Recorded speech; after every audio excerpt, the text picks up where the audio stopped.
Jumpa lagi dengan saya, Mr. Sorchan, di dalam channel pengembangan kepribadian atau mentoring self improvement.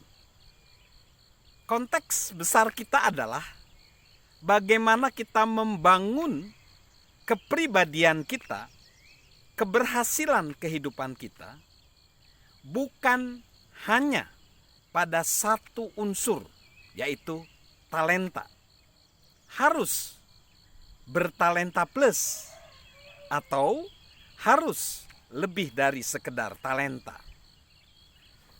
Sekarang, kepada talenta perlu kita tambahkan karakter.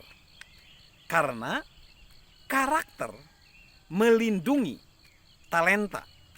Karakter melindungi talenta. Banyak pribadi yang bertalenta menjadi pusat perhatian. Banyak pribadi bertalenta menjadi pusat perhatian.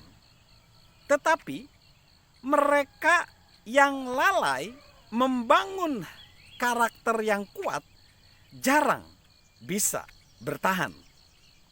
Akhirnya, ketiadaan karakter yang kuat akan menghancurkan talenta.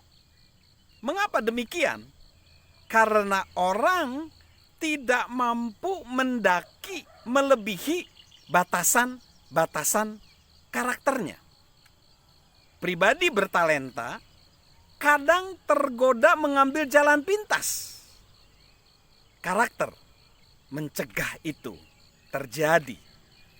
Pribadi bertalenta mungkin merasa dirinya hebat dan berharap hak-hak istimewa. Karakter membantu mereka mengetahui hal-hal lain yang lebih baik. Pribadi-pribadi bertalenta mendapat pujian atas apa yang dibangunnya. Pribadi bertalenta berpotensi menjadi pencetus perbedaan. Karakter membedakan diri mereka dengan orang lain. Pribadi bertalenta acap kali menjadi anugerah bagi dunia. Karakter melindungi anugerah tersebut. Terkait dengan talenta, segala sesuatu tidak selalu terlihat indah.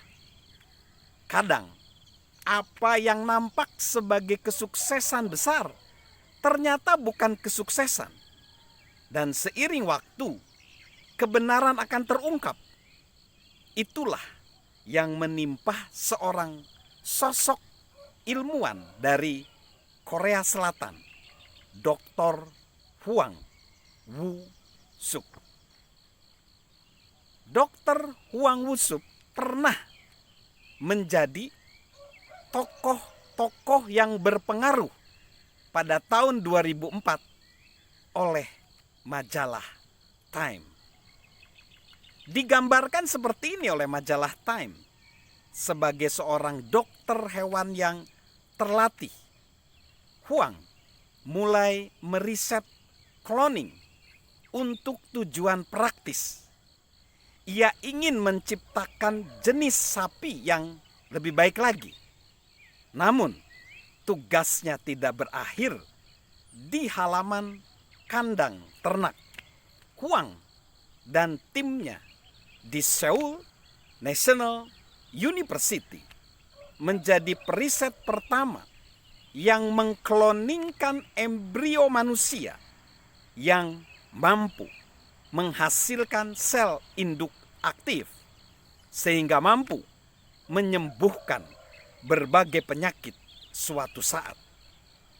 Sementara riset semacam itu menimbulkan banyak pertanyaan etika, Dr. Hwang sudah membuktikan bahwa cloning manusia bukan lagi fiksi ilmiah, melainkan fakta kehidupan.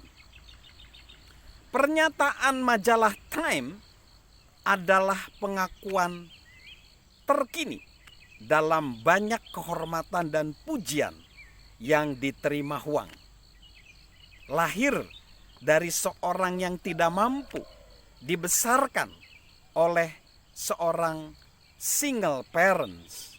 Dia mampu berprestasi dengan gelar doktornya di bidang kedokteran hewan, dan akhirnya dia menjadi sukses, menjadi profesor di Seoul National University. Pada tahun 1999, dia mampu mengkloningkan seekor sapi perah. Dan yang hebat, pada tahun 2005, dia bisa mengkloningkan, yaitu seekor anjing Afghanistan yang dinamai Snuffy. Dia menduduki jabatan di POSCO, Pohang Iron and Steel Company, dan jadi guru besar Seoul National University.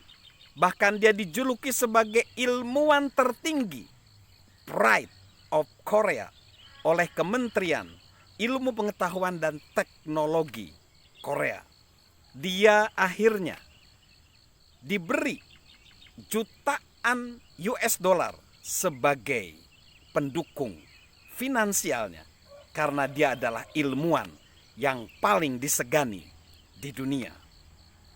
Namun, di tahun yang sama ketika dia dianugerahi sebagai tokoh berpengaruh oleh majalah Time, ada banyak masalah yang menyertai prestasi Huang.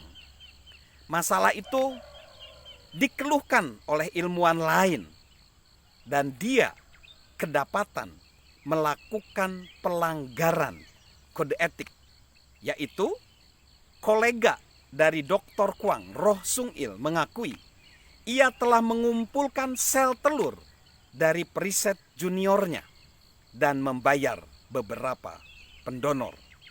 Kedua cara tersebut melanggar kode etik. Awalnya Huang belum mengaku, tetapi ketika diekspos di acara televisi investigatif Korea yang mirip dengan acara 60 Minutes di Amerika, menyebabkan di bulan Desember 2005 Huang mengundurkan diri dari seluruh jabatan resminya, dan fakta terungkap. Akhirnya pada 10 Januari 2006, panel dari Seoul National University mengumumkan kesimpulan yang menggemparkan. Dr. Huang telah memalsukan seluruh riset sel induknya. Bahkan ada laporan bahwa seorang periset wanita mendonasikan sel telurnya sendiri setelah periset wanita tersebut secara tidak sengaja menumpahkan cawan Petri yang berisi sel telur pendonor lainnya. Dia juga dituduh sudah menyimpangkan uang sebanyak 2,6 juta US dollar, dan akhirnya dia didakwa dan masuk penjara di tahun 2006. Nah, apa yang terjadi pada Dr. Huang Wusuk?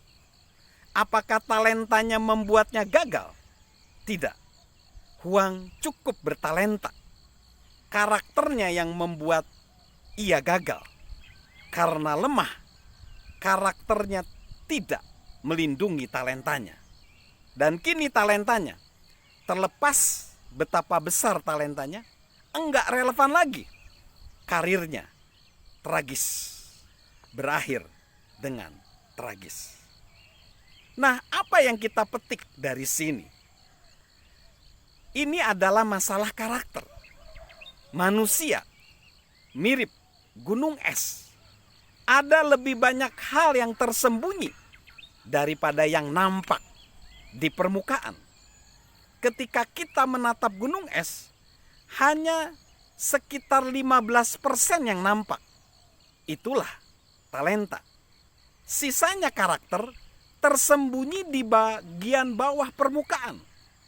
Itulah yang mereka pikirkan dan tidak pernah mereka bagikan ke orang lain Itulah yang mereka lakukan ketika tak seorang pun melihat mereka. Itulah cara mereka beraksi terhadap kemacetan lalu lintas dan kejadian menjengkelkan sehari-hari. Itulah cara mereka menangani kegagalan dan kesuksesan. Kian besar talenta seseorang, kian besar kebutuhan orang itu untuk meraih karakter yang kuat. Jika talenta mereka terlalu berat, mereka nyaris terpuruk dalam masalah seperti yang dialami Dr. Huang. Ada seorang mengatakan bahwa, yaitu seorang David McLendon, dia bilang, karakter adalah alas yang menentukan betapa berat yang mampu ditopang seseorang. Jika karakter Anda seukuran tusuk gigi, Anda hanya mampu menopang sehelai perangko.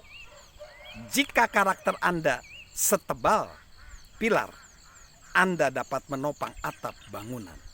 So, salam untuk mempunyai karakter. Karena karakter dapat membangun talenta, membangun kehidupan kita, dan melejitkan prestasi kita. Dan salam sehat dari saya, Mr. Sorchan.